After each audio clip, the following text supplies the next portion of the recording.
This thing needs to be whipped up. Yep, totally. Take a gander at this fine young specimen. I love. Oh, hey there. If you don't make a mess, you're doing it wrong. I'm obsessed. Incredible. I know. I love you too.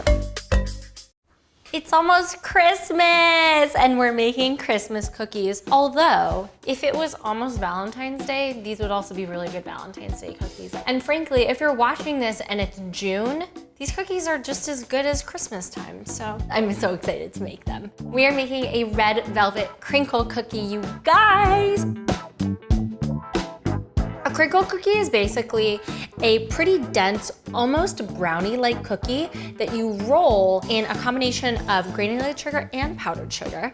And then when it bakes, the granulated sugar and the powdered sugar kind of like crack a little bit, and you get this really beautiful crackly cookie, but that also kind of looks like it was rolled in snow, and it's just amazing. So what we're doing with our crinkle cookies is we're making them red velvet, which is just a fancy way for saying they have a lot of red food coloring and a little bit of cocoa powder in them. Okay, let's do a little ingredient rundown, shall we? Softened butter, always light brown sugar. Light brown sugar is the perfect sugar for baking because it contains just a little bit of molasses, which is gonna make whatever you put it into just a little bit softer and more moist, but not enough molasses that you start to like taste the molasses. We have granulated sugar, we have baking powder and salt, 2 eggs, some cocoa powder, all-purpose flour, obviously vanilla extract, and red food coloring. And then over here is that additional powdered sugar and granulated sugar we're gonna roll our cookies in. These cookies I'm going to make in a bowl with a hand mixer. You can also make these in a stand mixer.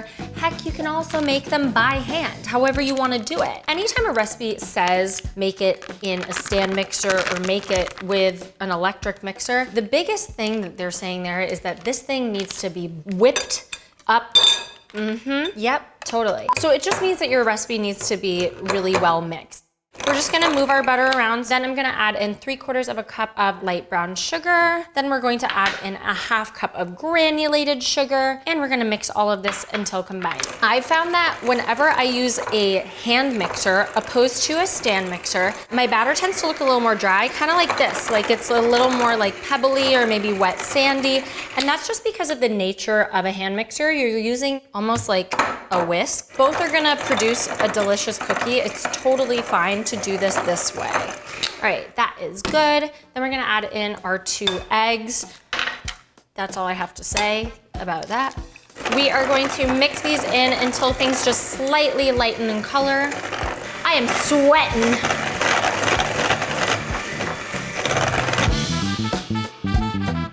Now we're gonna add in all our dry ingredients. So anytime I switch to adding in dry ingredients, I always wanna change whatever I'm mixing from a whisk or a whisk-like thing, such as our hand mixer, to a spatula. I don't want to over mix our flour into this batter. I just want things to mix just until combined. Otherwise, your cookies are gonna get tougher and not as nice and pillowy soft. In goes our flour, and then we have 1.5 teaspoons of baking powder and some salt. Then we have 1/3 cup of cocoa powder. I personally prefer Dutch processed cocoa powder. Basically, it's cocoa powder that's treated with alkalizing agents that bring down the acidity of your cocoa, and it's just gonna make for a slightly more neutral, creamier cocoa taste as opposed to one that feels a little more like electric and metallic. I should probably add some red velvet food coloring in.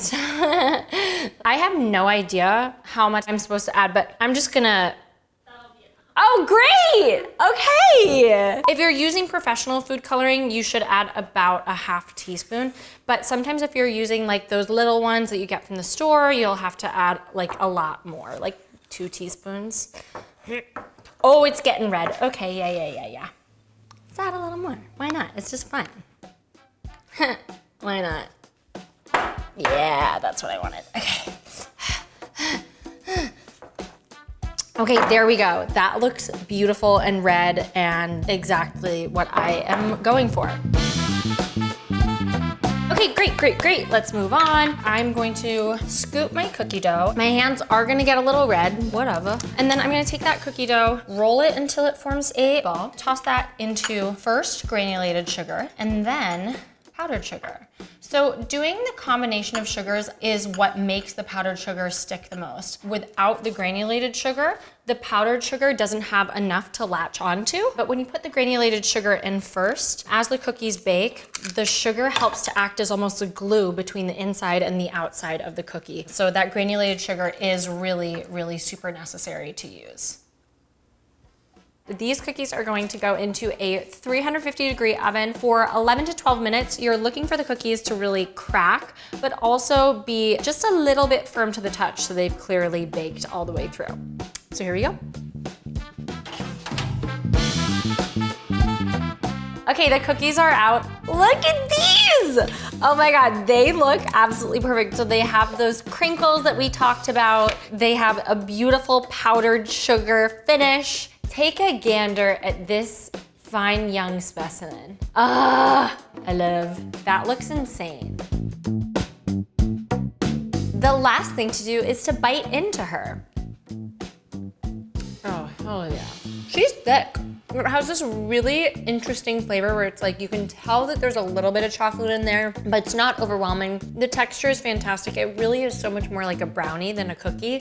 It's just amazing. This would be such a good addition to any holiday cookie table, box, spread. You know what else I love doing with these, which we didn't do this time, but is so good? Add a little teaspoon of peppermint extract to these.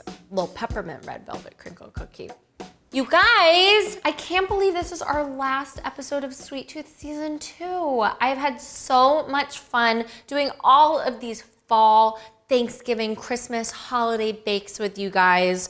I hope you've enjoyed this season. And if you want to get more Sweet Tooth coming your way, I don't know, sometime in the summer or something, comment below, subscribe to the channel, and let everybody know all about Sweet Tooth. Thank you guys so much for watching, and until next time. Oh, hey there! If you don't make a mess, you're doing it wrong. I'm obsessed. Incredible. I know. I love you too. Oh shoot, I said I'd figure this out by season 2. Keep on sweet toothing. Keep up those sweet tooths. Never lose your sweet tooth.